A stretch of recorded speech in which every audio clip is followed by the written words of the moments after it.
Demons Discuss, Take 49, the one with the word.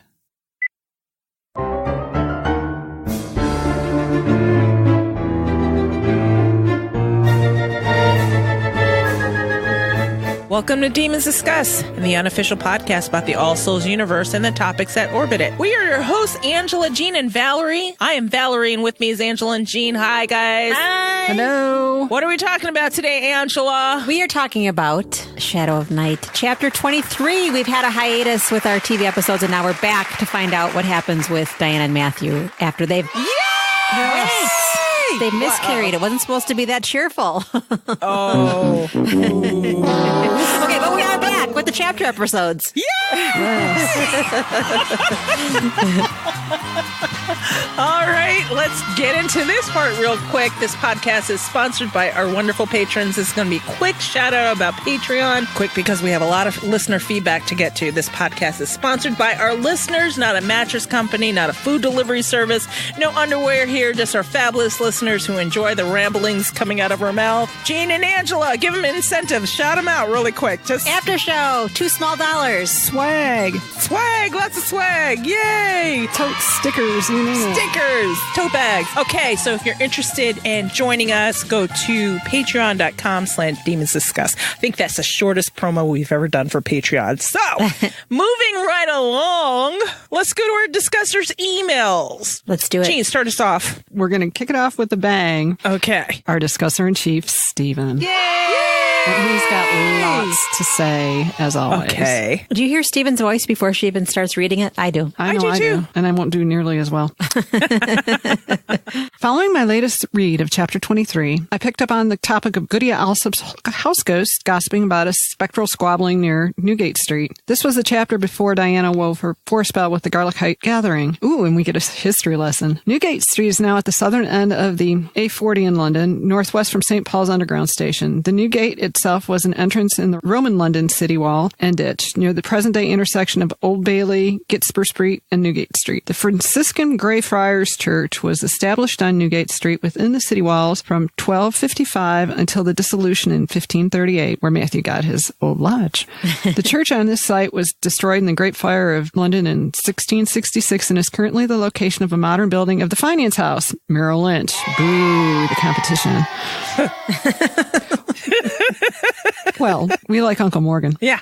One of the squabbling ghosts was the medieval Queen Isabella of France, who was born in Paris in 1295. Following her marriage to King Edward XI of England in 1308, at the age of 12, Isabella was Queen Consort of England. By 1312, Isabella was estranged from King Edward II following his alleged homosexual relationships. In 1326, Isabella, with her lover, Roger Mortimer, deposed the king. Following Edward's capture and imprisonment at the request of Isabella, he was reported to be killed by being sodomized with a red-hot poker. Oh, my. Yikes. Wow. Ouch, Brutal. that hurts. That hurts. God. Isabella donated a tenement to the Greyfriars in 1353 or 1354 and was buried in the church there after her death in 1358. At her request, she was interred in a casket containing Edward's heart. In his book, Walking Haunted London, Richard Jones writes that the ghost of Isabella clutches Edward's ghost heart as she haunts Greyfriars. She's kind of a badass ghost. Whoa.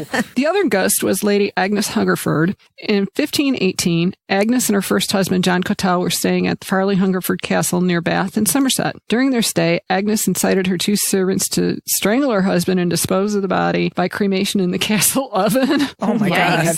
Shortly after this, Agnes and the owner of the castle, Sir Edward Hungerford, were married. Edward died in 1522, brave man he was, leaving the castle and all possessions to his wife. However, shortly thereafter, the new widow and her servants were charged with the murder of her first husband. Lady Agnes and one of her servants were convicted and then publicly hanged in February 1523 or 1524 at Tyburn, London. After her execution, Lady Agnes was buried in Greyfriars Church. Again, in Walking Haunted London and Ghosts of London, these maridicidal ghosts met within Greyfriars and a night watchman got caught in the midst of their fight. The watchman was so scared he fled and gave up his job. Oh, my gosh. As one does. Wow, that is an awesome history lesson, Stephen. is. Thank you so much. Wait, I so keep love me that. straight. The Isabel and Edward are the Braveheart related Isabel and Edward, yes? I'm trying to think. It would have been Edward Longshank's son. She was the one that was known as the she-wolf of France. Okay. Alrighty. Is that helpful? Yes, it is. Yeah, Okay. no, but thank you, Stephen, for the history lesson. I love that. I know. I love ghost lessons. And it's just another testament to how Deb packs in little history lessons. If you're willing to look and research, you can find out. Good way to get out of work. And he's got a few more as another one as a PS. Okay. Queen Isabella figured into the Christopher Marlowe's play Edward II. Oh. And a postscript, Farley Hungerford Castle has a number of 15th century wall murals with St. George and the Dragon, which is interesting in a number of ways. Thank you, Stephen. Yes. Yay. I always hear Thank you so Baldwin say, much. thank you, Isabeau, for the history lesson. Who do you have, Angela? I have Chloe. She says, Hi, Chloe. okay, with an exclamation point. Finally, the chapter reviews. My thoughts in this chapter might be a bit controversial to everyone else, but I didn't hate Matthew here. He is stressed and terrified that something will happen to Diana because something always goes wrong for Matthew. The miscarriage I know upset a lot of people when he was high after a night out with Kit, but I always saw it as Matthew reliving the other children he's lost and not knowing how to cope. Blood rage doesn't help much either with his possessive tendencies coming to the forefront because they are now fully committed to each other. Oh, the bit that pulled at me the most night seemed an odd choice, but stick with me. The sex against the wall, you could feel their anger and desperation for it to go back to how it was before even they thought they know that they couldn't. Okay, that's my thoughts. Your Vampire Down Under. Love the show, Demon Divas. Chloe. Oh, Chloe. We love Matthew, but, it doesn't take us from being mad at him. Yeah, Matthew's a man.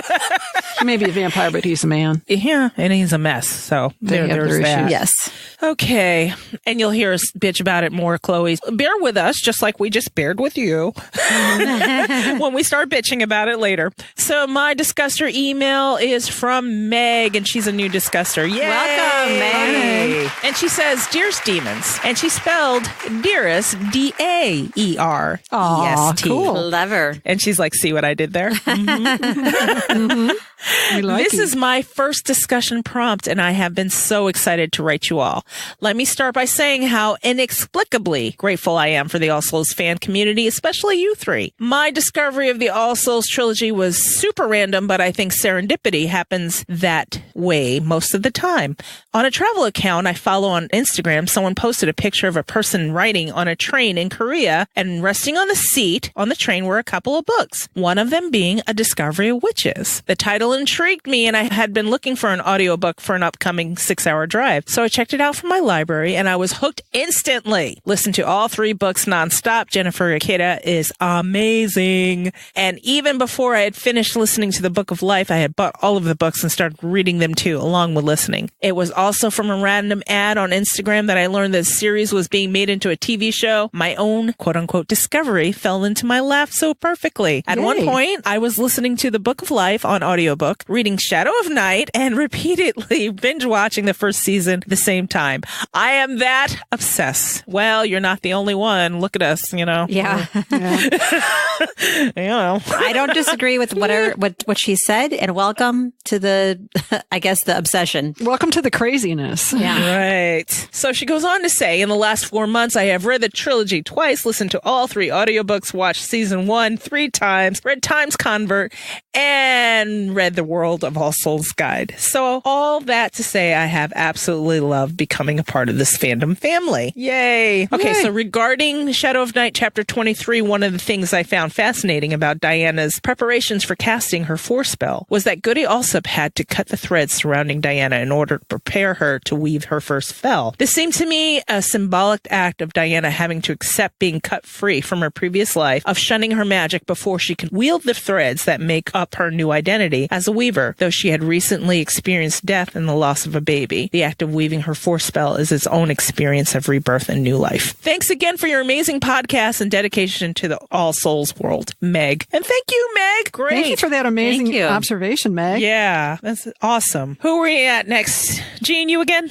Yep, me again. And I have one from longtime fan and discusser, Becca. Hi, Becca. Hi, ladies. So I am emailing about our next son chapter. This is a life-affirming chapter for me. I have shared with most that I have had 4 miscarriages in a 14-month period of time. This chapter became a beacon for me because it talked about it. It made it a real thing that happens and not this hush-hush thing that so many women are forced to suffer through on their own. It is a point of pride for me that Deb and I have had discussions in the discussion group about why she chose to add this to Diana's story. Fast forward to a recent panel. One of the commentators said Deb added it to the story to show how far medical treatment had come and how it does not happen as often. Many in the audience verbally disagreed. I was just enraged. This took this truly meaningful thing and desecrated it for me. Deb chose to add the miscarriage to the story because a friend of hers had had one and Deb never knew. She felt bad that her friend had suffered this loss and no one knew she was hurting. This, of course, was a layer of healing in my recovery of a major mental breakdown after suffering my own losses. You can find it using the search function in the large group or in the group.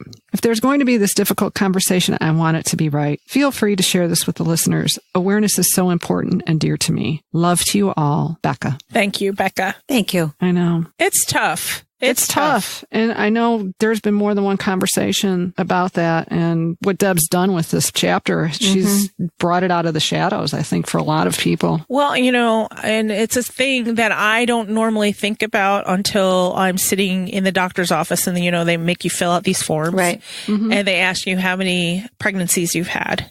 And then the next question is how many live births have you had? And then you have to think, how many people are there out there that there's a disparity between the two numbers? Because I've had 2 pregnancies and 2 live births. I was blessed, but not everybody is blessed like that. And it's not something that everybody talks about. So no, it's tough. And it's not till you start talking about it that people come forward out of the darkness and raise their hand. Yeah. It happened to me. It happened to me. It happened to me. And it's something that's not talked about. And I would imagine back in the 16th century, because it was a village mentality or a communal atmosphere, that it wasn't so hidden. It wasn't so hush hush and it wasn't taboo to talk about. No. Yeah. She also brings up the point that, it happens less often. I don't think that's necessarily the case, that it's any less prevalent. No. Right. Because so many happen so early. I mean, sometimes people don't even know they're pregnant when they miscarry. This is true. So, Yep.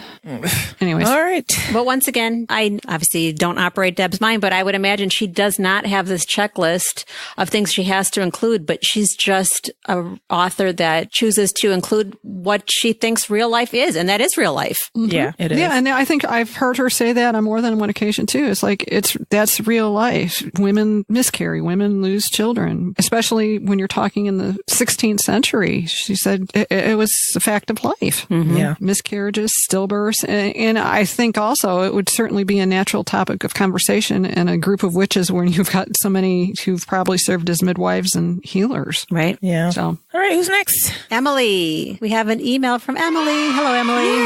Hi, Emily. She's, I don't know, her writing, I can feel like she's like a little ray of sunshine. So she says, oh my gosh, I love this chapter. Okay, I love every chapter of all the books, but still. I cried when I found out Diana lost the baby, but was convinced that when she was pregnant, she would have twins, as they both disagreed about gender. I was like, well, Diana wouldn't be wrong about her baby, but then I was like, neither would Matthew. So I just thought, oh, they should get twins. And I was right. Yay. Spoiler alert. That's okay. This book is so great because even though things happen you wouldn't expect, it wasn't wrong or out of place. It just felt right. Like everything that happened, I just thought, well, Deb is a bloody genius. Don't disagree with you there, Emily. Nope. When Diana says this, because Matthew has endured 1,000 years of heartbreak and I've only endured 33, I said, my tone equally sharp. I was like, ooh, damn. But Elizabeth, shove off. Yes, shove off.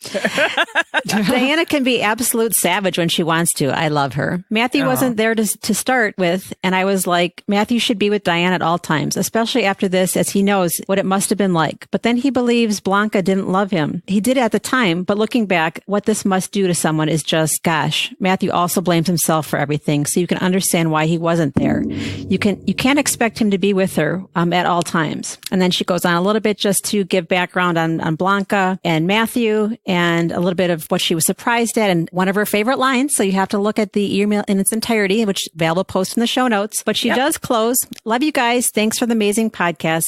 Emily. Thank you, Emily. Yay, thank you. It's great hearing from you. All right.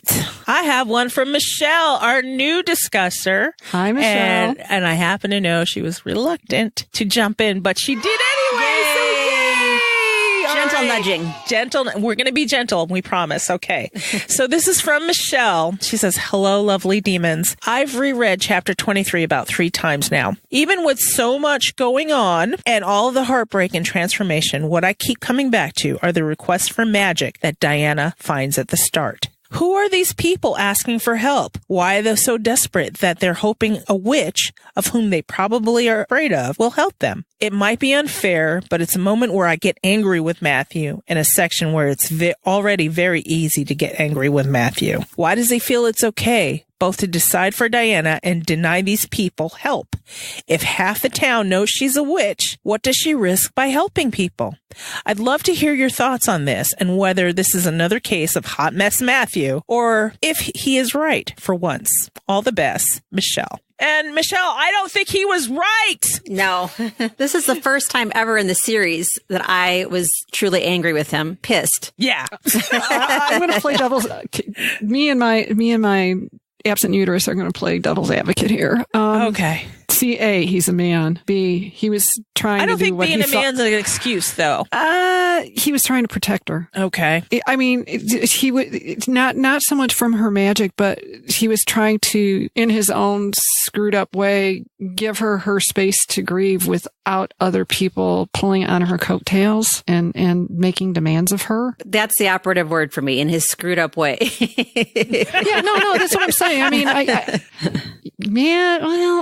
I don't know if I'm mad at him. It's like wrong-headed. Was he totally wrong-headed in doing it? But I don't think he came from a place of selfishness or self-absorbed. I mean, I don't think he did it to be self-absorbed or selfish or controlling so much as it's like, I can't tell her how to do this, but I can at least make a space for her to do what she needs to do. And he thought that space had to keep everyone else at arm's length. I mean, at the end of the day, most of us would rather bury ourselves in work and get away from our troubles, but he made the wrong, and I don't think it's hot mess, Matthew. It's just, I mean, it's a valid option. It just wasn't a valid option for her.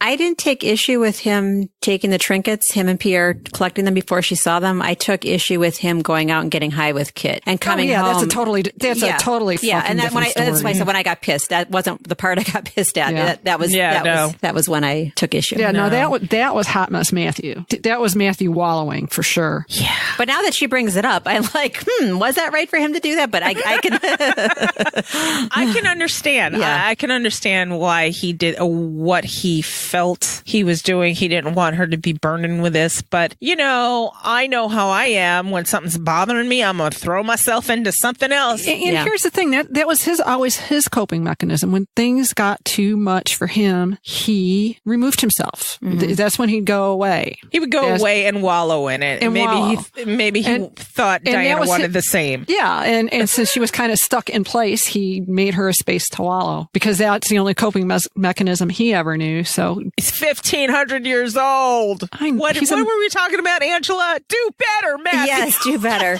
Yes, he's had 1,500 plus years to endure thinking about losing his children, but he's also had 1,500 years to figure it out. Come on. Well, but it's not just that was just his coping mechanism with everything. Yeah. He never learned a better way. Well, it wasn't just the loss of his children. It's just like, oh man, something shitty happened or I had to do something shitty. I'm going to go lick my wounds. It goes back to people do what worked for them. Right. And apparently that's worked for him for 1,500 years. It's worked for him. Yeah. And Jean just brought up a good point of saying he's never learned another way because his parents indulge him and letting him do that. Well, I think part of it is too, in a way, he's an introvert. Some of it has to do with his essentially introverted nature. Yeah, very true. I think Diana, for all her being a loner, is more of an extrovert. Yeah, I feel like, and that's weird about them. I think they're both introverts, but they have a need to be surrounded by family and people that love them, but yet they separated themselves. Each one of them, they both separated themselves from family. Because, in the Book of Life, they all came together and they enjoyed being with their family. They enjoyed having them surrounded with them. And they didn't know that about themselves back then. So, all right. And we have any other emails? Oh no, I have an extra one. Oh no. Uh-oh. Not so fast. We got time for the jumper cables. Hang on, let me put my glasses on because Like that one time, you're like, I can't read this, but I don't have my glasses on, so. I'm just going to have to zoom in. All right, here we go. This one is from Monica. Hello, Monica. Hi, Monica. Hey, Monica. Okay, she says, my thoughts regarding chapter 23 are quite vivid. For me, three of the most significant things that happen in this chapter are the aftermath of Diana's miscarriage, the witchcraft practices of the Garthite gathering of witches, and the forespell that leads to the first appearance of Diana's familiar. What amazes me that the chapter has an encounter with the goddess too, along with the inclusion of the first book's epigraph and the closing lines of the chapter when Diana was able to figure out the connection between her familiar, Matthew's emblem, and the alchemical wedding painting in Sydney's lab. This time, while rereading, I also noted the two annoying specters that were squabbling in the Newgate Street, where Goody Alsop resided. The medieval Queen Isabella of France and Lady Agnes Hungerford were both buried in Christchurch, Greyfriars, just a 2-minute walk away from the street, now lying in ruins as a garden after the damage done during World War II. Another thing common between these women, apart from their common burial place, is that both were involved in the murder of their husbands. This is all I looked up on the web regarding these ladies and thought of sharing them with you. That's all for today. Another history lesson from Monica. Thank you. And she says, I'm always eager to listen to your intelligent and funny thoughts regarding the world of all souls. Keep up the good work. Thanks again, Monica. Thank you, Monica. Thank you. Okay, I think that's it. I think we're good now. Yeah, I think we've got the ghosts covered. Oops. One more from Stacy. Okay, sorry. So many emails, so little time. Yeah. Hi, demons. I feel like chapter 23 is the turning point of the series. I never really thought of it before. I just listened and enjoyed the whole story. It's just over the halfway point of Shadow of Night, making it just about the halfway point of Diana's journey. A fitting place for her to start getting so many answers and move forward in her journey. On a side note, this chapter also had me realizing something about myself. My fiance and I play Magic: The Gathering, the card game. In the game, there are 5 colors: red, blue, white, black, and green. And each color has its own characteristics of magic spells and abilities. I play a lot of red and blue, fire and water, and black and white, life and death. It hit me today, listening to this chapter, that those are the corresponding colors to Diana's magic. I started playing after I read the series, so I wonder if the book impacted my choices in the game. Demon kisses, Stacy. Thank you, Stacy. Very cool. Love it. Yeah. Very, very cool. Okay, so we're going to start our main discussion and start the wagon. Jump in, guys. Hang on, strap in, because it's a bumpy ride, this one. Buckle up. Buckle up. This chapter discussion is brought to you by Linda Zip. Thank you, Linda. Thank you, Linda. All right, so we left off in chapter 22 with Diana dreaming about dragons, and suddenly she woke up with sharp cramps and her sheets were covered in blood.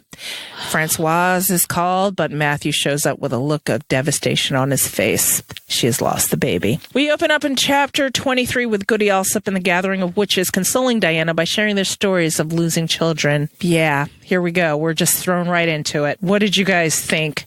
First read, what were your impressions with what we were dealing with? I know we talked a lot about this in the discusser emails, but when you first read this and read that she had lost the baby, and what were your first impressions of the stories of the women telling their stories about losing? At first, I was surprised with Diana miscarrying, because usually when you read fantasy or things of that nature, like, everything works out. And it all works out. It all works out. And eventually it does. But I was surprised that she miscarried. But then it was very natural for them to say it happens. You know, it happened to me, it happened to them, it happened to her.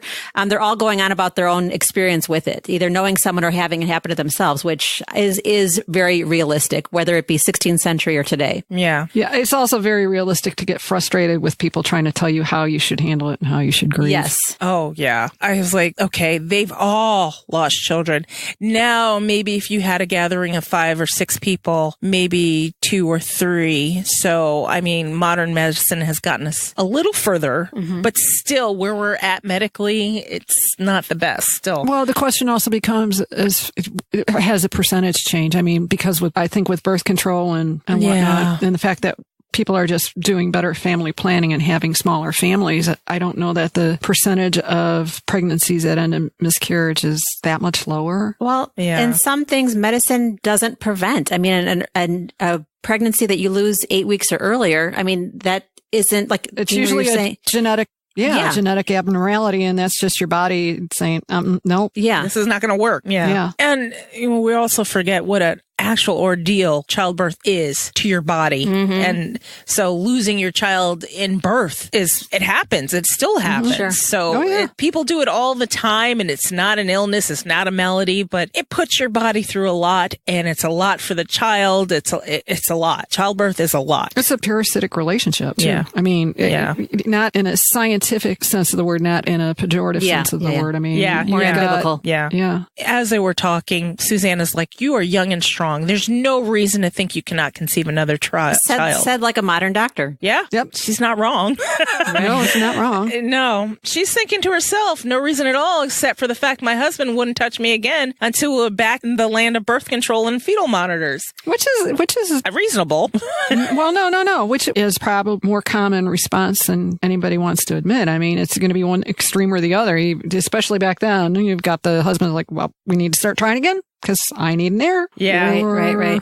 He kind of had the modern Matthew response to it. Yeah. Especially in the light of so many miscarriages in the past. And his thought probably was, it's like, she's going to get pregnant and have another miscarriage and it can kill her. I mean, that's one thing you have to think about in the 16th century is that I'm sure the death in childbirth percentage was so high. What I didn't see was self-doubt. I mean, when women, even couples miscarry together, they think, was it my fault? Was it your fault? Is it our fault? Are we even able to have a baby? I didn't see a lot of that, but I would be wondering if I were Diana Matthew, maybe that was the anomaly that we could conceive. Maybe it's not going to happen again because you're a vampire and I'm a witch. We can conceive, but not have it's children. not viable.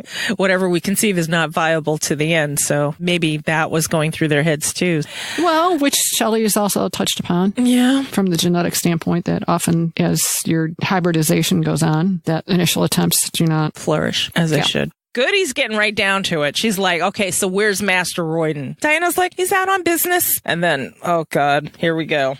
I heard he was in Middle Temple Hall with Christopher Marlowe last night. Watching a play by all accounts. And this is Catherine. She's handing out candies while she's telling the stories. Yeah, she's spilling the tea. Yep. And Goody's like, ordinary men can pine terribly for a lost child. I'm not surprised that a were would find it especially difficult. They are possessive after all. Yeah, they may be witches, but they're still passive aggressive. Yeah. So all the women are like, okay, this is awkward. No, stay quiet right here. She says, he'll be fine. And Elizabeth is like, he should be here. And that was me. You should be here. Wait, but Matthew, why what is are you she doing? saying that? Why is she saying he should be here when they would kick him out anyways? Yeah. He should have dropped her off. He should have dropped her off and sat outside and wait till they're done. I don't know. I mean, trust me, I get mad at Matthew later. Plenty of anger for him. Oh wait, in they store. They were meeting at their house. He should be sitting around. If they were at the Heart and Crown, they should be sitting. Oh, he should be that's sitting right. around. He should be home. Oh, that's right, okay. Matthew. Fucker. God. No, let me calm down. All right. She goes on to say, I see no reason why his loss should be more painful than yours. And then Diana, I read this the first time and I still read it as this. She's making an excuse for him. She says, because Matthew has endured 1,000 years of heartbreak and I've only endured 33. And her tone was equally sharp. He's aware, Elizabeth. Do I wish he were here instead of with Kit? Of course. Will I beg him to stay at the Heart and Crown for my sake? Absolutely not. So she's being all stoic, but I feel you, Diana. Yeah. All right. So she's obviously concerned at this point. She says, my head tells me Matthew must have a chance to grieve in his own way. My heart tells me he loves me, even though he prefers to be with his friends now. I just wish he could touch me without regret. And that hurt me. Ow. Like, Right. And if you look at it conversely, Matthew's endured 1,000 years of heartbreak and she's only endured 33. This is her first time ever miscarrying, hopefully her last. And maybe he should be there to comfort her. And now there's that self-doubt creeping in that she feels it's her fault and he's not there and maybe she thinks he blames her. He should be there. yeah. So everybody's like, well, he should be here. And, now she's double thinking herself. And so Goody's like, okay, we'll see you tomorrow as planned. And then Diana's like, tomorrow? I'm in no mood to make magic, Goody. Also, I'm like, I love Goody's response though. And Goody says, I'm in no mood to go to my grave without seeing you weave your first spell. So I shall expect you when the bell rings 6. You tell her. That's right. I'm not going to take any of this No nonsense. excuses. None of this. Okay, so she comes home and notices there are a whole bunch of offerings everywhere left at our stoop. What did you guys think of the offerings? Like, what is this shit? Yes, I did think that. Like, what's going on? So she was still trying to figure this stuff out, and then here comes Matthew in his high-ass self. He says, Diana, and then he drew the back of his hand across his mouth, his eyes green and glassy. Didn't you want to smack him right here? Yes. Oh! Just, it was so completely selfish. I think so. And then she goes on to say, at least you'll feed when you're with Kit. And it's nice to know your friendship includes more than poetry and chess. So she's jealous, she's mad, she's upset, and she deserves to be, because what the fuck are you doing, Matthew? Really? You already know Kit doesn't like her, but yet you're hanging out with him, getting all high, need to go to rehab, something. All I can hear is Amy Winehouse. I was so mad. My lizard brain took over on this chapter. I was upset. Okay, so Matthew put his boot on the tread next to my feet. He used his knee to press me towards the wall. And that pissed me off. Yeah, how dare you? Hi, motherfucker. Shut up. Oh, God. Effectively trapping me. His breath was sweet and slightly metallic. You know, he's trying to put the moves on her while he's all high, and she just had a miscarriage. Matthew! Right. She's like, I'm done. Oh, my God. So the only thing she says is you're going to hate yourself in the morning. Well, he hates himself all the time, so how's that any different? Maybe more, you know. So he's high as a kite, but yet he's still trying to get a little frisky. Diana puts a stop to that, but not as strong as I thought she should have. Well, but here's the thing. She's worried about him not touching her, and he had to get drunk in order to get up the nerve to do it. He's self-medicating to try and get out of his own head. He's trying to fill a void. Yeah, everybody's pissed. In this moment, I mean, it's the first time it's occurred to me, I don't think he is going out and getting drunk to escape from his problems as much as he's going out and getting drunk to try and somehow deal with them and engage without all the voices in his head. That's a good point. Not making an excuse for him. I'm just saying, given his mental makeup. Yeah. I guess I don't have a problem with him doing it eventually and dealing it in his own way. This is it's early on. It's the second night in a row. It's fresh for Diana. Can you just go through the motions and be there with her for like the first week, maybe? Yeah. I'm just saying this instance on the stairs. I'm not saying the going out but I'm just saying, you know, she's all like, trying to get frisky. It's like, well, maybe that's the first time he was able to, you know, he had to get drunk off his ass to get out of his own head. Okay. The rest of it, I totally agree with you. I'm just saying, looking at that. Diana handled it way better than me. You would have stopped. I would have been like, you sit in the corner. I'm calling the rehab people. They're going to take you away in a wagon or something. Fuck off, Matthew. I mean, it doesn't happen, but at least in this series, but in real life, that breeds resentment. You might stuff it down. You might let it slide, but it doesn't get forgotten for later on. No, you got to let it out. Yeah. Okay. She goes on to ask, hey, you drinking blood? All the blood you're drinking, they all have opiates in them? And he's like, well, it's the easiest to come by because he's all drunk. Right. God. They discuss these offerings. And then Matthew says, they're for you. More arrive every night. Pierre and I collect them before you awake. And she gets a little upset here because, you know, people are asking for her help. And this is a good thing she can do for the community. Well, and if not only that, it's for her own self-protection, too. Yeah. Right. Since Monday, there have been gifts for you, too. Matthew held out his hand. I'll take care of them. And I guess you're right, Jean. He was trying to protect her from thinking about all this, maybe. I don't know. Yeah. Well, I mean, the fact that the one that she found had a baby sock was like, if a lot of those kind of offerings were things like that, I could see why his knee-jerk reaction was like, oh, she doesn't need to see this right now. This is why communication is important in a marriage. But I can see when the discusser wrote in and said, I don't want you performing spells for every creature in the city of London. Like, it's his decision, period, end of story. Yeah. It's not your decision to make. Just like it's not my decision to make to tell you to don't go out and get drunk. Yeah. Well, I'm going to, but... She goes, well, I don't want you to go out every night and go and drinking with your friends, but you're a vampire, so sometimes that's what you need to do. I'm a witch, Matthew. Request requests like this have to be handled carefully. My safety depends on my relations with our neighbors. I cannot go stealing boats like Galglass or growling at people. And she has a point, Matthew. Fucking sit down. But Pierre saves his ass, as usual. Yeah, Lord. with the and he had to drop a bomb. I know, but Matthew's like, what? Hey.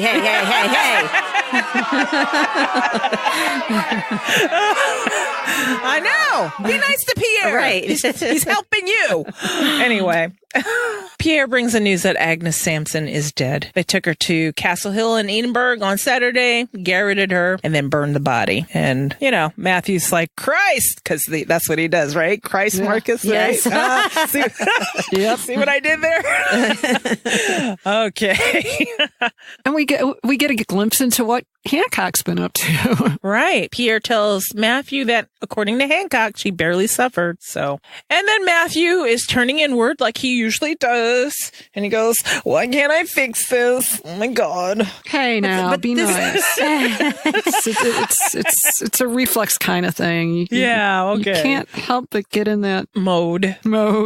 I hadn't thought of that. And I didn't remember it from the first read, but listening this second time, I was so focused on my being mad at Matthew for going out and carousing and not attending to Diana's sorrow that I didn't really realize that he was not only trying to run from the miscarriage, but also from his second round in the 16th century and how he felt helpless. Feels helpless because he's now married to a witch. Now, all of a sudden, he's involved in this stuff. Retroactive empathy.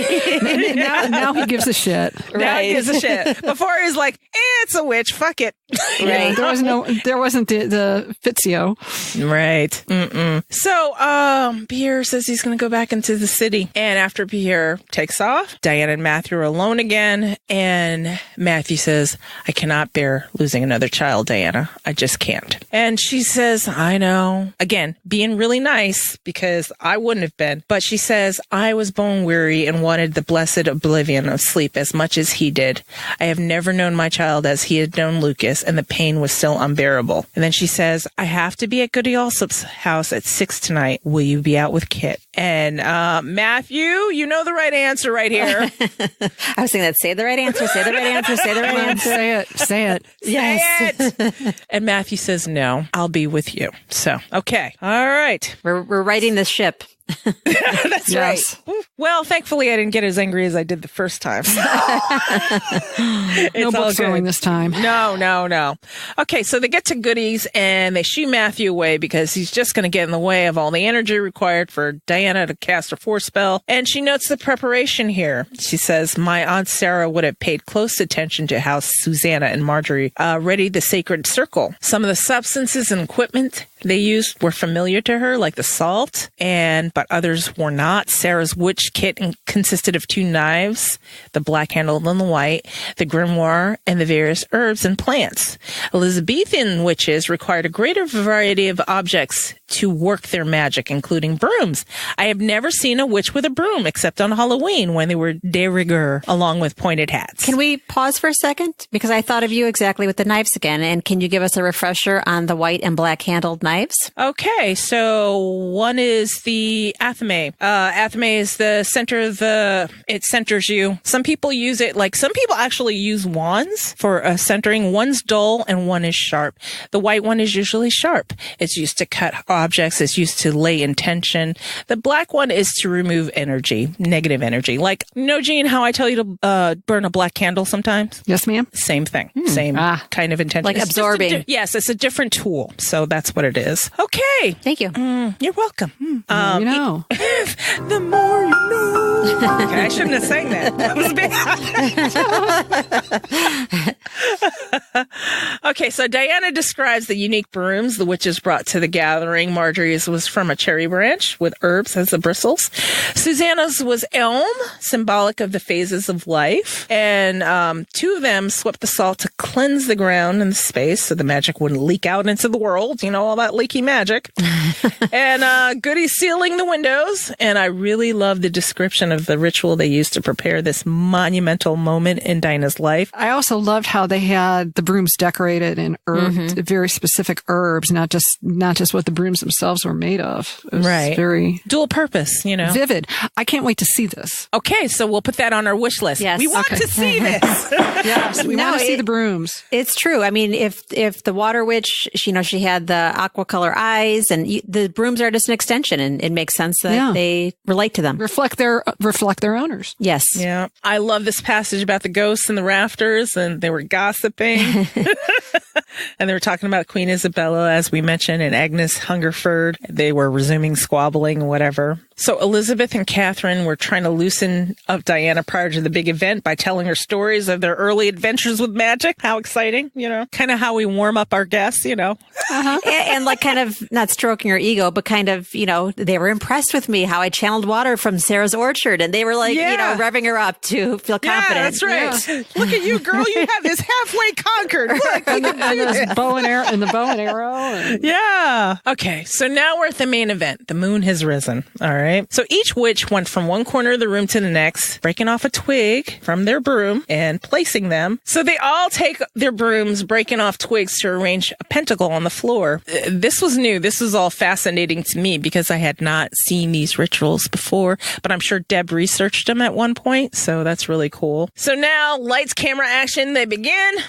She says, Goody Alsop and I took our positions in the center of the circle. Though its boundaries were invisible, that would change when the other witches took their appointed places. Once they had, Catherine murmured a spell. A curved line of fire traveled from witch to witch, binding the circle. This seems scary to me. I mean, if I were Diana, I'd be freaked the fuck out, I think, a little bit. yeah. Okay, so Goody says, look around with your witch's sight and tell me what you see. And Diana sees threads. It's as though the world is nothing more than a tapestry. So Goody Alsop says, to be a weaver is to be tied to the world around you and see it in strands and hues. Oh my God, that had to be extra stressful for Diana, considering what a loner she was. Yeah. Now you're tied to the world. Wow. Now you're bound, and you see it. But how many I think we're all bound somehow. We just don't see it. She just has the added stress of seeing it. Like, no pressure, Yeah, none at all. And she didn't know she was bound. No, But she was. She didn't. Yep. No, which makes the ostrich routine even more startling. So when I'm reading this, I'm picturing this whole thing in my head. I don't know fibers just floating around and being there all along, but since Diana's third eye is open, she's got the 3D glasses to see all of this. So while we humans or demons or whoever, We don't just even get walking to around, see the shimmer. Yeah, we're clueless. Like, it's whatever. Okay. Goody's cutting all the threads and sort of speaking tongues from what I'm reading here. So all the little filaments are being detached to Diana, and the roaring noise is entering her ears, and she's finding herself reacting like she did when she drew water in the yard at the Bishop house. I'm kind of apprehensive because it almost seems like the magic is snaky with the way the filaments move, and she wants to grab them and she can't. But then snakes are symbolic of knowledge too, so there's that. So the threads all returning to her, and I like the description, maybe because we discussed the missing ribbons on TV. This time reading it, I like the flow of the threads. And she says, I let them slide over my skin like the satin ribbons in the story my mother used to tell me. So we didn't get that. We got spider webs. Anyway, I digress. So the roaring intensified and the air stirred. A swirling ball of energy hung directly over my head. And where have we seen this before? Yep. It drew power from the room, but kept collapsing into its own center like a black hole. My witch's eye closed tightly around the dizzying, roiling sight. And something pulsed in the midst of the storm. It pulled free and took a shadowy form. Oh my God, here we go. So Goody Alsop's looking at this and she's like, okay. She gives her one last final look before she leaves Diana alone in that circle. So there was a beating of wings and a barbed tail, and a hot, moist breath came to lick her cheek. Oh, I can't wait for that. I know. So now this transparent creature that cropped up. What were your first thoughts on first read? I'm wondering, what did you guys think this was? Like, what? I'm like, oh, so we have dragons in this story. Really? That's exactly what I thought. I'm like, it's like How to Train Your Dragon. or what was the one with Sean Connery was the voice of the dragon, Dragon Quest? Or I don't know. That was that was the dragon story I remember from growing up. I'll have to look it up and put in the show notes, everybody. I shall. I'm always suspicious, so I thought it was some Spectre-like thing, like when at the end of Raiders of the Lost Ark, when the the evil ghosts come out and melt everyone. Oh yeah. I'm like, what is this? This is bad. And audience, you're just going to have to forgive the little pounding noises if you hear them. Angela's getting her roof worked on. We'll just do that, okay? Adulting does not stop for podcasting. I know. This is true. So bear with us. They've got some adulting things happening. We're doing the best we can. We're doing the best we can. We're going to just power through. So the ghosts even went running from this thing. They were like, oh no, I got to go. Fuck this shit, I'm out. Woo! Or whatever the 16th century equivalent was. I think it'd still be fuck this shit. Fucketh this shit. Oh, okay, so back to the story. The question came out, how many legs does this thing have? Is it just a dragon? And Diana's like, whoa, what? Just a dragon? What do you mean, just a dragon? What? So Catherine schools everybody. She's like, it's a fire drake. And she raises her arms, ready to cast a warding spell if it decided to strike. And she's like, I'll help. She's getting ready. And then Goody Allsop's like, wait. Diana she might be able to find a way to tame this thing. And Diana's like, what? I can't tame this thing. What are you talking about? So she looked at Goody Allsop incredulously. I wasn't even sure if the creature before me was substance or spirit. She seemed real, but I could see right through her. So how weird, because we hadn't been introduced to creatures like this before. Yeah. In this series. So it's like, oh, we're going this way now. Okay. That was my reaction anyway. So Goody talks her through this thing. Some spells begin with an idea, others with a question. Let the power move through you. Basically, do what you do, tie a knot, forge a chain. I don't care. Just do something. The fire drake's like looking at her like, so what are you doing? Well, blink, blink. Yeah, I know. It did say blink, blink. Yeah, it did. So then the floor started creaking underneath and then a tree came through. And as you guys know, this tree always made me think of the tree in the Madison by something Goody says later, the tree that grew through the fireplace later on in this book, basically by something Goody says later. So we'll get to that when we get to that. Okay, so then the tree bursts into flames. She grew this tree and then it bursts into flames. It's like, whoa, where are we going with this? I was like, holy shit, what's going to happen here? So this was kind of exciting. I thought it was. Well, I think so too. So with all of the fire, Diana, being the control freak that she is, she tries to conjure water and sees an arrow in her hand and she starts freaking out because she's like, okay, so the last time I held this arrow, I burned Juliet to smithereens. So this can't be good. And Goody tells her not to shape the spell, go with the flow. So once that happens, she draws the arrow, she lights the tree even more on fire and it blazes like blindingly. And then she wakes up and she's on a mountain with the goddess. Like, what happened here? So she's a little pissed with the goddess. Well, yeah. Yeah. She goes, you. She wonders if the goddess took the baby. And the goddess says, no, that debt is settled. I have already taken another. A dead child is of no use to me. She's like, okay, so whose life have you taken? And the goddess is like, yours. So what did you guys think about this when you got to this point? Yours. What does that even mean? I know. I didn't think it was good. I didn't think it was positive. No, me neither. So mine, am I dead? And the goddess is like, no, dead people are no good to me. You gave your life to me, Diana Bishop, and now it's time for you to make use of it. So that was it for that. And the next time she's opening her eyes and she's looking at Goody Allsop's ceilings, I guess she came to. And Diana's laying there like blink, blink, There's a lot of blink, blink going on. Yeah. And the fire drake's like blinking back at her like blink, blink, what? And then the fire drake dumps the branch from the tree into Diana's arms. And she didn't know what to say, but thank you. Here you go. Thank you. She didn't want to piss the dragon off or the fire drake. The fire drake replied with a quiet moan of fire and song. Her silver and black eyes were ancient and wise as she studied me, her tail flicking back and forth pensively. She stretched her wings to their full extent before tightening them around her body and dematerializing. All that was left of the fire drake was a tingling sensation in my ribs that told me somehow she was inside of me, waiting until I needed her. With the weight of this beast heavily inside of me, I fell to my knees. The branch clattered to the floor. The witches rushed forward. And then Goody Alsop's like, you did well. Very good. I'm like, okay. So, And the other witch is like, oh, it's a great day, Goody Alsop. They were all happy about that. Mm-hmm. And a hard one for such a young witch, Goody Alsop said, you do nothing by halves, Diana Royden. First, you are no ordinary witch, but a weaver. And then you weave a forespell that calls forth a rowan tree, simply to tame a fire drake. Had I foreseen this, I would have not have believed it. And then she's like, I saw the goddess. And a dragon. And then Elizabeth's like, oh, that was no dragon, lady. And so this is the thing. This passage brought me to my theory that the tree in the Bishop House being connected in the tree to the tree here because of what it says.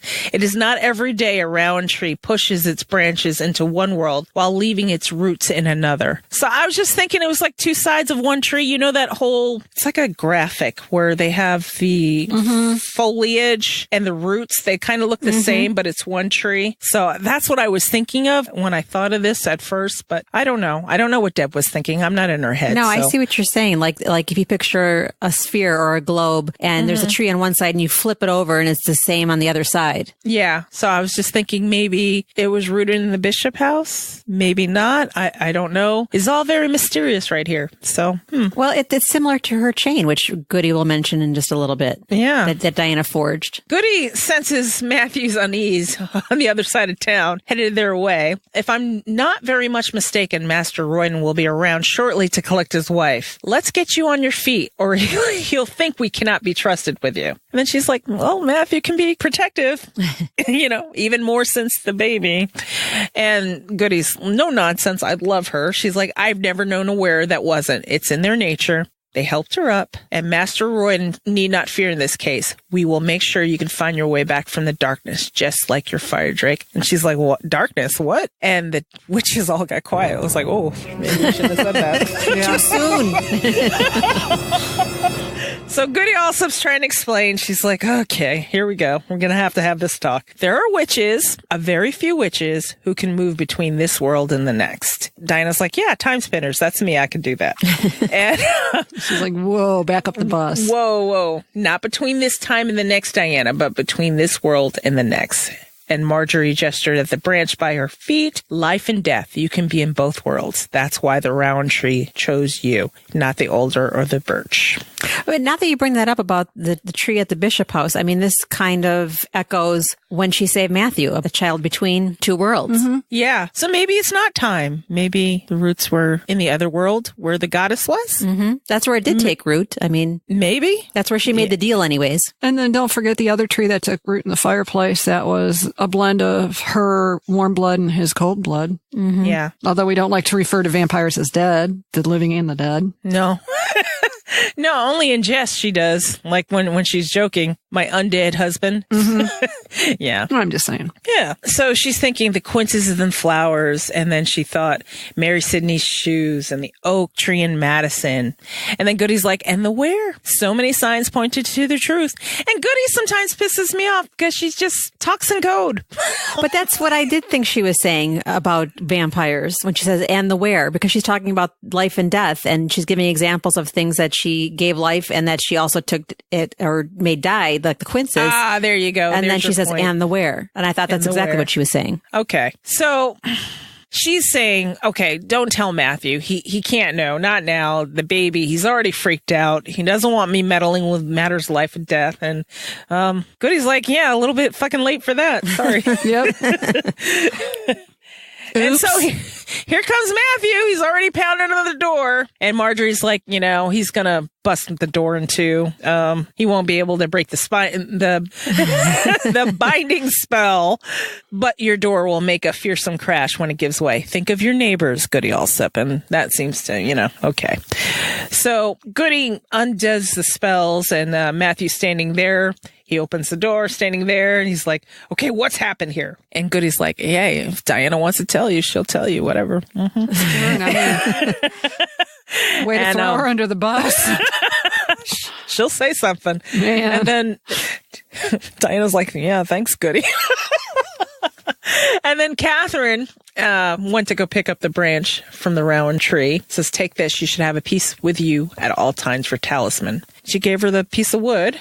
Matthew takes her outside, and Pierre, Gallowglass, and Hancock are all there to escort them home. And then Matthew tells her, I don't need to know what happened. I just need to know you're truly all right. And then he goes, you're afraid of something. I can smell it. And I don't know why this bothers him so much when she's scared of something. It always is. I smell fear. Maybe the adrenaline? I don't know. Doesn't seem to bother him before, but I don't know. She gets scared and he worries. I don't know. Maybe it's a protective thing. She says, I'm afraid of what I might find out about myself. And Matthew's like, you'll find your truth. He sounded so sure and unconcerned, but he didn't know about the dragon and the rowan and the goddess and all of that.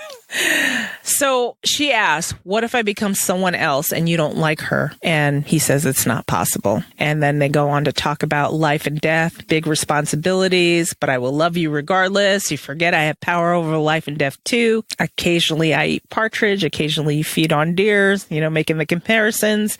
And then he says, we are more similar, you and I, than either of us imagine. But if you can believe good of me, knowing what you do of my past deeds, then you must allow me to believe the same of you. I almost feel like that's a foreboding message or foreshadowing. We're more alike than different. Different. Yeah. It's true. As we find out when we read all of this together, they are very similar people. Mm-hmm. So the next day they went to Goody's house and they're swapping stories. Tell us about your family. We need to find out about your bloodline. And then Diana's like, what? I thought you were going to teach me stuff. And Goody's like, slow your roll. We got to figure some stuff out here. So they came up with a plan after Diana had told her misdeeds of magic in high school and college and strange occurrences that happened after she met Matthew and if there was a pattern to it. So Goody said, we got it. We got this. We'll have a plan soon. So then she's off to Mary's, right? Mary. Yay! And it looks like something has gone wonky with her batch of prima materia. Look at me talking intelligently about something I have no solid concept of. So here we go. You're a vet. We did an alchemy episode. That's right. I know everything about nothing. Okay. So she notices the depiction of the Ripley scroll on Mary's wall while she's zoning out. And then she notes the details. The dragon had 2 legs. It had its tail in its mouth, had a crescent moon in the jaws, and a star rose above it. And then she has a bright idea after she realized, hey, that's Matthew's sign. And it's like an Ouroboros. And oh my God. And all of a sudden she has a bright idea. Blood! I'm going to put my blood in this sludge. This is a mini turning point because the previous paragraph when she talks about Knox's visit to the house, feel like she's being watched, the death of her parents, and then the realization of Matthew's emblem. I'm like, this is okay. Is this going somewhere now? Yeah. So she asked Mary, hey, can you do something for me? Even it's a little strange. And Mary's like, of course. What do you need? She noticed the fire drake was dropping squiggly blobs in the little container there on the Ripley scroll. I can't talk today. She says, I want you to take my blood and put it in the solution of aqua fortis, silver and mercury. What is blood but fire and water in a conjunction of opposites in a chemical wedding? And then Mary's like, very well, Diana. No big deal. I would have been freaking if I were Mary, because especially when she magics her arm open and Joan just comes up and collects her blood. Right. Yeah. It's almost like Times Convert, Phoebe's first feeding. Yes, no big deal. Then she whispers, it begins with absence and desires. It begins with blood and fear. It begins with the discovery of witches. And then time responded in a primeval echo that set alight the blue and amber threads that flickered against the runestone walls. And this is the end. It's happening. Yay. Oh my God. Oh my God. Can we back up though? So Cora dripped blood into the alchemical vessel. I guess I didn't catch that the first time around. No, Cora didn't, did she? No. It says the fire drake dripped squiggly blobs of blood into the alchemical. She's talking about the Ripley scroll. Oh, got it. Okay. And I wonder why I missed him. Like, I thought it was just Diana. No. She magicked her arm open and Joan's like, okay, no big deal. Oh, I see. That's where she was getting the idea from. That's where she was getting the idea. She's like, I want to put my blood in that sludge you make over there and something's going to happen. I just know it. And Mary's like, okay, cool. Joan, come over here, collect the blood from her elbow. And I don't know how she got that open and she's bleeding all of a sudden. No big deal. Any other thoughts for this chapter before we go on? It's a very colorful chapter. Yeah. We were waiting. I didn't think it was that heavy of a chapter. Now that we've gone through it, it's a heavy one. It's something. It's something. It's like it's involved. It is and momentous. Yes, it's setting the stage for sure. I really think. Which one of our discussers said it's truly the turning point? Was that Meg or was it Stacy? I don't remember the journey we just took. One of our lovely discussers made the point that this is like the halfway point in Diana's journey and halfway through the whole trilogy. And this is true. She's so right. Things are happening. But you're right, Angela. We just said, well, this chapter wasn't that heavy. But now that we've gone through it, it was a lot. Yep. Okay. So anything else? Anything else? Going once? Going twice? Sold. All right. Let's go on to housekeeping. Housekeeping. Who's got our first housekeeping? I shall. Okay. Our housekeeping is a voicemail from Camille. Yay, Camille, I missed you. Yay! Welcome back, Camille. Witchy listener, Camille. So here we go. Hello, demons. This is your witchy listener, Camille. I actually just called in a moment ago about something altogether unrelated, but I thought this was worth bringing up to your attention as well. As we all know, Diana has the sun sign of Leo. After some research, she discovered that her moon sign is Aries. Now, Aries is the first sign in the zodiac calendar, and Diana exhibits the impatience and inner passion that an Aries moon would have, which I find fascinating.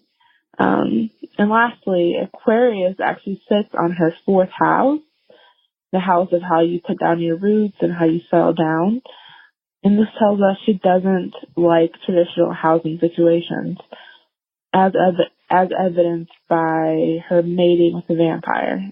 Anyway, I thought I'd share that with you, and I hope you guys are having a great day, and bye. Bye, Camille. Thank you. Bye, Camille. Thank you. I love anything astrology related. I know just a little about it. Yeah, I'm terrible with astrology. I really am. I just know the basics. I know the basics, and Devin has told me that I am a triple Virgo, which makes me extra, as always. No, I'm a triple Scorpio, so I'm extra too. Extra too. I'm sure somewhere in there, Angela's a triple Libra because that's just how we roll. We all are pretty true to our signs, I have to say. Yeah. Yes. Very much true. So. Angela, what do you have? I have a 5-star review. Oh my God! Yay! I live to read another day. Yay. All right. This is from Bethy49. And she says, I love the way the demons discuss the books and television show. Their comments are hilarious and they discuss what they don't like with kindness and more laughter. Well done, demons. I mean, what can you do? What are we going to do? We're going to sit here and cry? No. Life's too short to be angry. Nah, you got to laugh it out, man. Laugh it out. Thank you, Bethy49 from the USA. Thank you. Keep them coming, guys. We love them. Seriously. We seriously have to keep Angela alive for this, okay? Because we have at least 2-3 more years of this. So come on. We need your help. It's like Tinkerbell. Come on, guys. Clap. Help her. Anyway. Mine is from Karen, and Karen, I meant to read yours last episode, but we didn't get to it because we had so much to talk about. So this is why you wound up in housekeeping, and thank you for being a discusser, Karen. This is a new discusser. She says, hey guys, I'm a TV watcher that has not yet read the books. Without prior knowledge, it was still obvious what Diana was looking for when Matthew returned to Oxford. She was saying, tell me, meaning tell me how you feel. It continued from right before he left, when she told him that she loved him and asked him how he felt and asked him to tell her.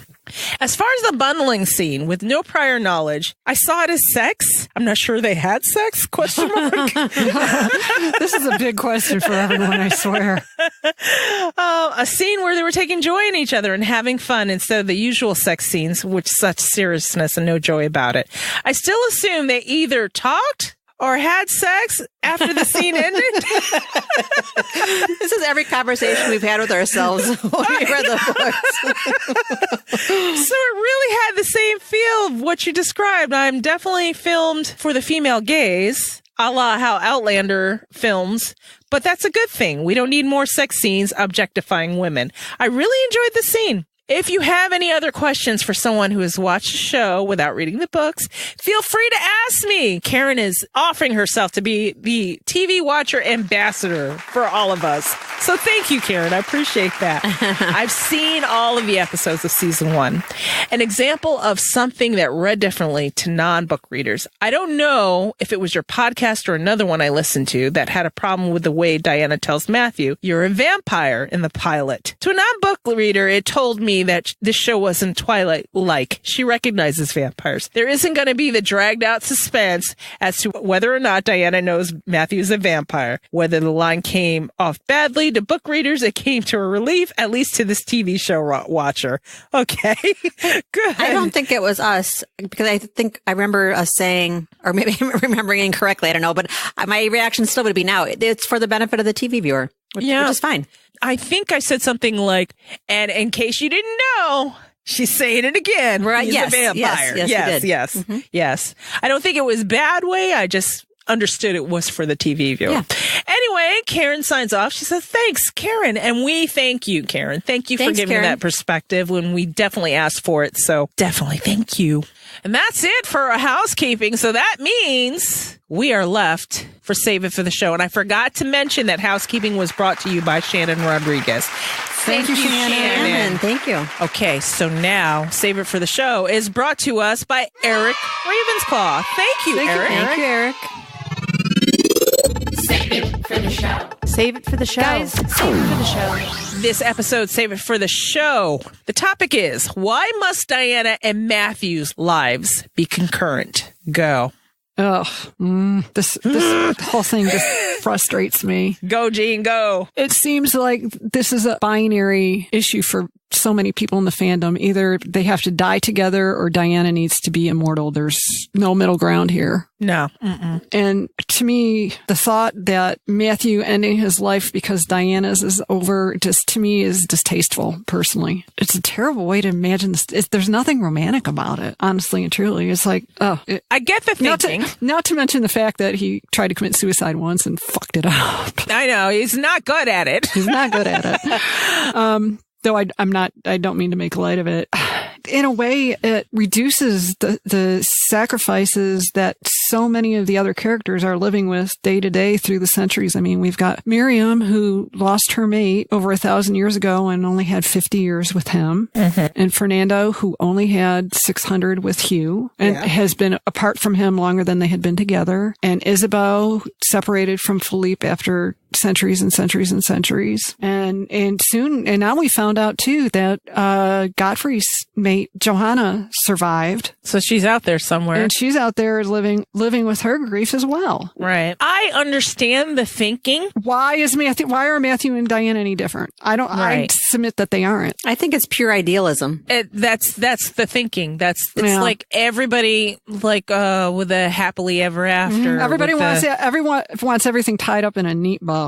There you go. That's what it is. And if we learn anything from this story, nothing is neat about it. No. I don't slight them for that though, because like I said with the miscarriage, I didn't expect it to happen because things are perfect in books. Yeah. But it all works out. But like you said, Deb doesn't write that way. No, she doesn't. No.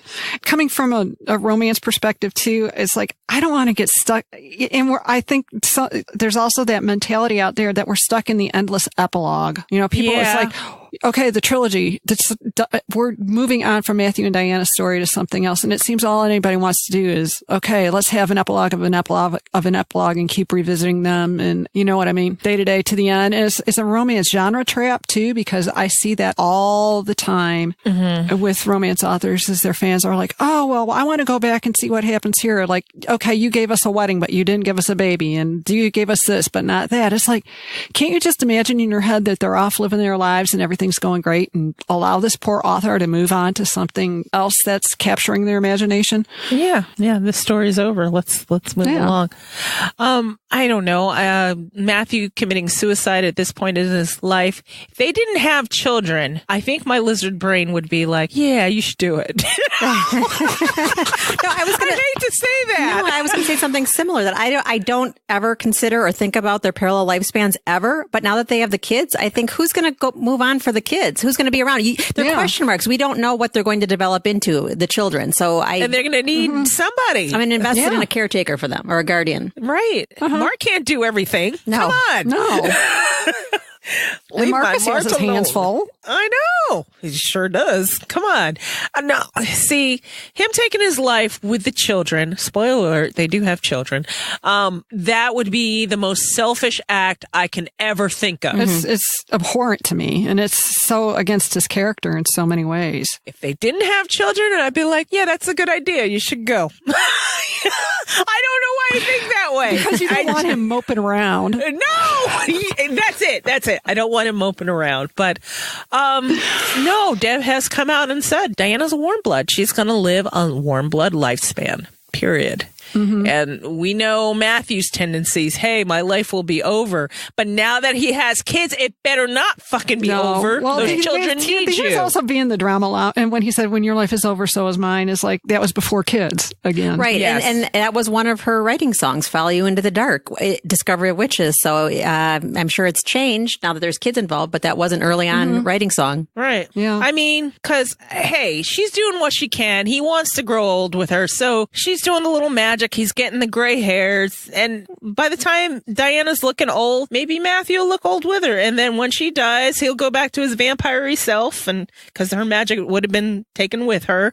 And see, I've already worked this out. And then he's got these children to take care of. So they're going to be doing stupid stuff like Marcus did. And we don't know exactly what they do. We know Philip, he can do a lot of magic. He's going to need help with that. And he's going to know all the witches. And Rebecca, she's going to need help too, because she bites people now. I mean, No, she bites Uncle Baldwin. Well, she bit Matthew too. She bit Matthew. He's not people. First. He's dad. He's dad.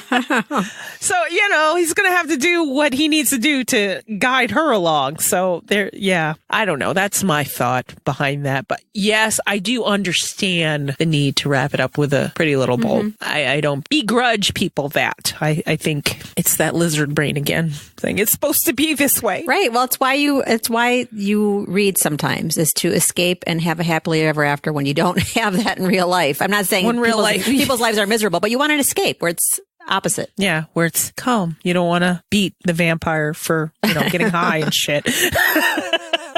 But hey, this is the story we got, and this is why we're still here 7 years later. Yep. Taking all this part and that's why it looking at resonates with people, because it's very realistic. Yeah, it's true. So anything else to add to this Save It for the Show? Or did we pound it into the ground? Not that I can think of. No. I think we did. Okay. So stick around after this break. We'll do last thoughts and things we cannot let go of. Find this show wherever you listen to your favorite podcasts. Contact us. We are at demonsdiscuss@gmail.com. Leave us a voicemail, 360-519-7836. Or leave us one on SpeakPipe, speakpipe.com/demonsdiscuss. Hit us up on social media, and we are at Demons Discuss or at Demons Domain.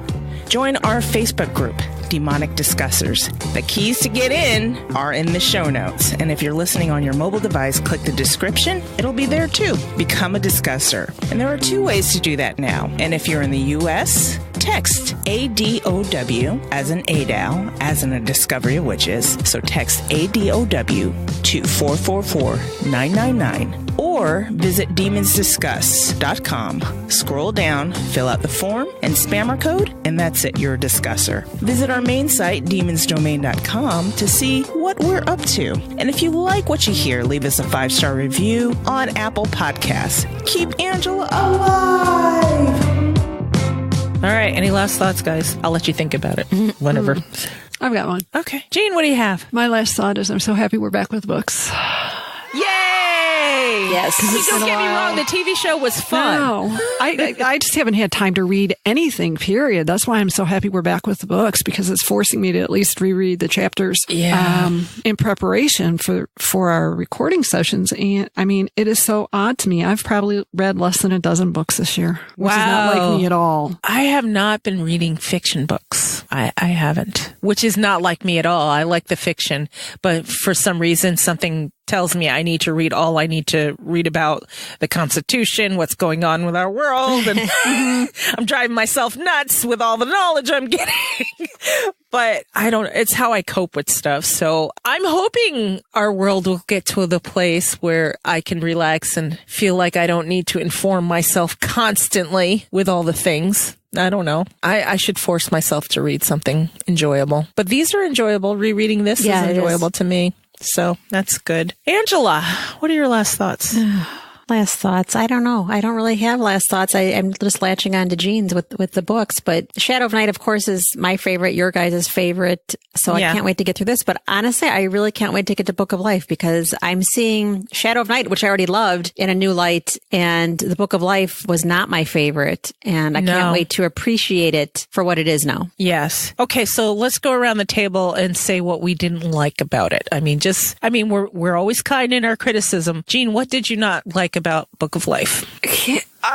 The fact that the de Claremonts, mostly the de Claremont men, seem somewhat diminished. I mean, yes, we were celebrating Diana's coming into her own and feminism and women realizing their power, but this is based on me and my first reading, is it just seemed like in order to build her up, the armor of especially Philippe seemed to be unnecessarily tarnished, for lack of a better word. But like I said, that was on my first read. Who knows what'll happen this time? That was my big complaint. Angela, same with you? That was one element that Matthew was weakened. But my main issue, part of it is I felt there were so many threads I was going to find out, so many questions were going to get answered in the Book of Life. And I know it was a big endeavor to try to tie up all the loose ends. And a lot of it, like your goddess story, never got answered. Right. But I felt like she had like 12 storylines that when she teased them all out, that she had to somehow get wrapped up. But little details like Stephen time walking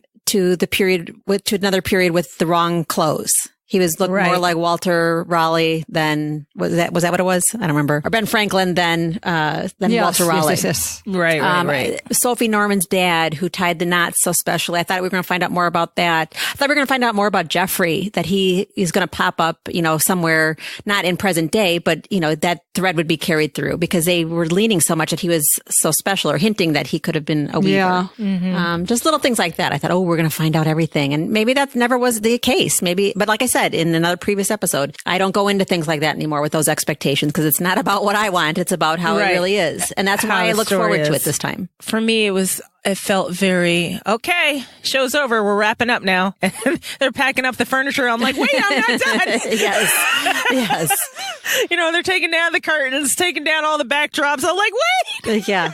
I'm still here. I have so many questions. There are certain elements of the story where I felt like, well, how convenient that this is happening right now. And it's like, well, but I think that was more due to what I had built up in my head, reference Shadow of Night. Because when I read A Discovery of Witches, I was fortunate enough where I didn't have to wait so long, and I went right into Shadow of Night, and then we waited. And then the anticipation bubbles started building up in my head, and then I was like, I can't wait to read about none of what I got. Right. Sorry. Yes, that was exactly it. Yeah. Well, I was going to say, then my other issue was it seemed like all roads led to Benjamin. True. Which was kind of like, where the hell did that come from? Right.